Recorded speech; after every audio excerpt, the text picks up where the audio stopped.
की भाषा में यह व्यक्ति कहता है। और इसका सबूत यह है कि पिछले 2 तारीख पे शैलेंद्र नगरकर अदालत नहीं पहुंचा।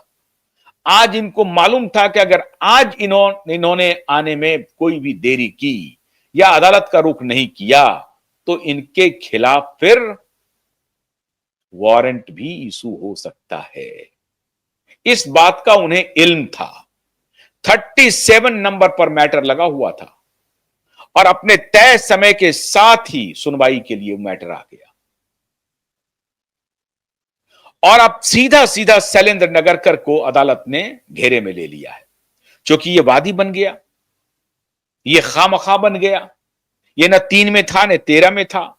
चूंकि ये एसआईटी का मेंबर है इसलिए इन्होंने रिप्लाई फाइल कर दिया। अब आप सोचिए कि एसआईटी 3 साल से 2 साल से क्या जांच कर रही थी। अगर अदालत का आदेश नहीं होता तो एसआईटी कभी भी रिप्लाई फाइल नहीं करती। शैलेंद्र नगरकर और एसआईटी किस रूप में फंसी है और सरकार किस रूप में फंसी है, इसे अदालत में इनको जवाब देना पड़ेगा। ये कह रहे हैं कि केस क्लोज है। इनका जो रिप्लाई है कि हम एफआईआर इसलिए नहीं कर रहे हैं क्योंकि केस में हमको नया कुछ मिला क्यों नहीं। तो जब नया, अब ये अपने ही आंसर से इस तरह से ये दलदल में फंसेंगे जिनसे निकलना मुश्किल होगा। दलदल क्या है? इन्होंने कहा कि मैंने तो रिप्लाई फाइल कर दिया और इसमें कोई नया तथ्य नहीं आया है। तो जब नया तथ्य नहीं आया है तो 2 साल से एसआईटी कर क्या रही थी? एसआईटी ने क्यों कहा कि हम सीन रिक्रिएट करेंगे? कहा नहीं किया। मीडिया वालों को इनविटेशन दिया कि कल सुबह 10 बजे हम सीन रिक्रिएशन के लिए जा रहे हैं। वो सुबह कभी नहीं आई एसआईटी के लिए। वो 10 बजने का वक्त कभी नहीं आया एसआईटी के लिए। तो अगर कोई मैटर था ही नहीं तो सीन रिक्रिएशन की बात क्यों हुई?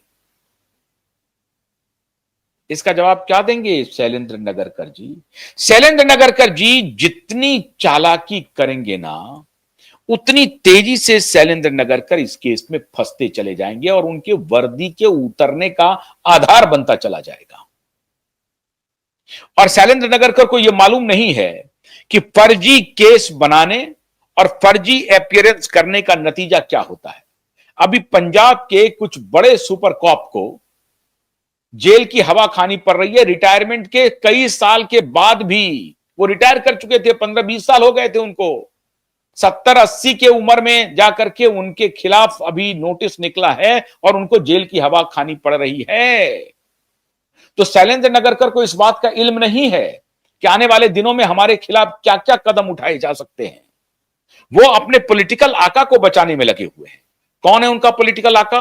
क्या देवेंद्र फडणवीस हैं या ठाकरे है? सबसे बड़ी बात है कि ये चोट अब देवेंद्र फडणवीस तक पहुंच रही है मित्रों। और मुख्यमंत्री देवेंद्र फडणवीस को अब संज्ञान लेना ही पड़ेगा, कोई दूसरा रास्ता नहीं है।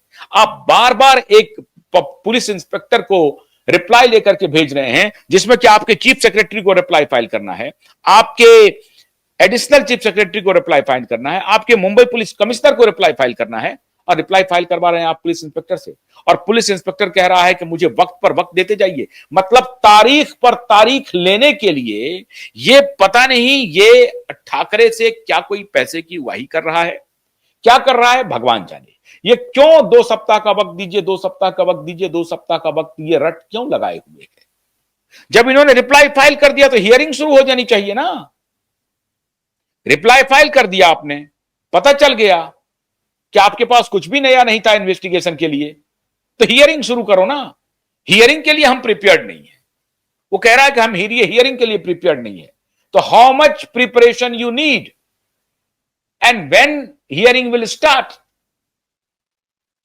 उसके लिए इनको फिर 2 सप्ताह का वक्त चाहिए। तो अदालत ने कहा कि कोई 2 सप्ताह का वक्त नहीं है, आपको 1 सप्ताह का वक्त दिया जा रहा है। और सुन लीजिए, अदालत ने साफ साफ कहा, सुन लीजिए, आपको जितने भी दलील देने हैं अगली तारीख पर सारी दलील दे दीजिए। उसके बाद मैं हियरिंग शुरू करूंगा और मैं ऑर्डर, हो सकता है कि मैं ऑर्डर पास कर दूं। तो मैंने आपको कहा ना मित्रों कि सारी दुनिया एक तरफ, आपकी जिद एक तरफ, आपकी लड़ाई एक तरफ, आज पूरा देश देख रहा है, पूरा देश। जो लोग कहते थे कुछ नहीं होगा, कुछ नहीं होने वाला है, अब 4 साल हो गए, 5 साल हो गए, कुछ नहीं होने वाला है, अब शैलेंद्र नगरकर जवाब क्या देगा, क्या कहेगा? तो 2 साल एसआईटी हो गई ना, और सरकार को अब इसमें एक बहुत जबरदस्त जवाब देना है मित्रों। सरकार से हियरिंग के दौरान पूछा जाएगा कि जुलाई 2022 में आपने एसआईटी के गठन की घोषणा की, तो आपने ये दिसंबर 2023 में एसआईटी के ऑफिसरों के नाम की घोषणा क्यों की?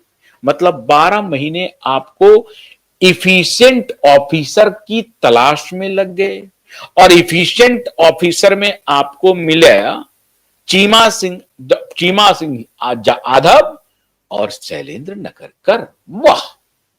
ये सब अभी डिटेल अदालत में आएगा, और जब अदालत फिर इनसे पूछेगी कि 12 महीने में तो नाम आया और फिर दिसंबर 2024 तक बैठे रहे, नाम क्यों आया? 22 जुलाई 2022 से लेकर के दिसंबर 2023 तक सरकार के कान पे जूं तक नहीं रहेगा कि हम एसआईटी के अधिकारियों के नाम की घोषणा करें। एसआईटी तो घोषणा हो गई, लेकिन कौन व्यक्ति है, कब से जांच शुरू करेगा, इसकी कोई घोषणा नहीं हुई। फिर उसके बाद 1 साल के बाद आपने व्यक्ति के नाम की घोषणा की, एसआईटी के टीम मेंबर की घोषणा की, बहुत अच्छी बात है।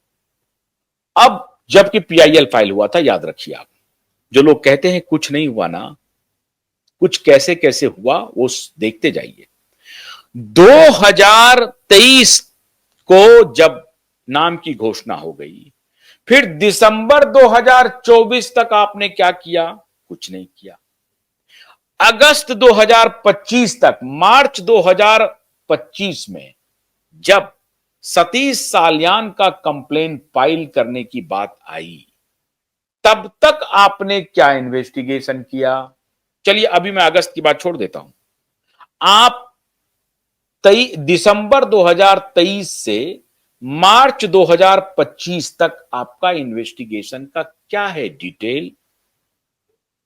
ये जो एसआईटी के 3 सदस्यीय कमिटी थी ना, उससे अदालत पूछेगी, और हमारे नीलेश ओझा जी पूछेंगे कि दिसंबर 2023 टू मार्च 2025 के बीच के इन्वेस्टिगेशन का स्टेटस रिपोर्ट अदालत को देखना चाहिए, और फिर अदालत कहेगी कि उस दौरान आपने जो कुछ भी तहकीकात की, क्या किया, यह हमें बताइए। या जिस दिन आपको आपके नाम की घोषणा हुई, उसी दिन आपको पता चल गई कि दिशा को किसी ने मारा नहीं है, दिशा के साथ कोई अन्याय नहीं हुआ है, बलात्कार नहीं हुआ है, दिशा ने सुसाइड कर लिया, उसी दिन आपको पता चल गया। क्योंकि आपका वर्तमान जो रिप्लाई है, वो रिप्लाई इसी तरफ इशारा कर रही है कि आपने कोई इंक्वायरी की ही नहीं, किसी प्रकार के जांच की बात की ही नहीं, जांच को आगे बढ़ाया ही नहीं। यह भी फ्रॉड किया कि हम कल सीन रिक्रिएट करेंगे, मीडिया वालों को बता दिया, और वो फिर सुबह कभी आई नहीं। इसका क्या जवाब होगा सरकार के पास? इसका क्या जवाब होगा एसआईटी के मेंबर के पास? इसका क्या जवाब देंगे शैलेंद्र नगरकर? तो शैलेंद्र नगरकर इसीलिए कह रहे हैं कि मिलॉर्ड, मैं हियरिंग शुरू करने के लिए मेरे पास अभी थोड़ा सा वक्त देना पड़ेगा।